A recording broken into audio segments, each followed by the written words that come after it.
ఈరోజు నీ కుటుంబం కూడా దేవుని శక్తి చూడాలి తమ్ముడా.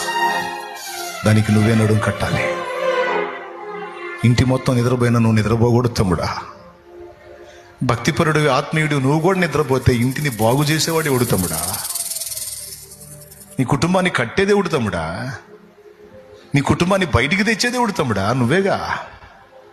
కష్టపడినా, నిలబడినా, భక్తి చేసినా, శక్తి చూపినా, కుటుంబ శ్రేయస్సు కోసం గోజాడినా నువ్వేగా తమ్ముడా. నడుంగట్టు తమ్ముడా. ఇంటికి దీపము చెల్లెమా, ఇంటికి దీపము.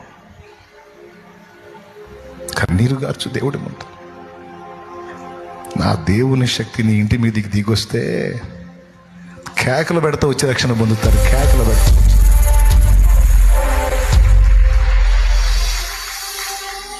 సిద్ధపడి ప్రార్థన చేయండి.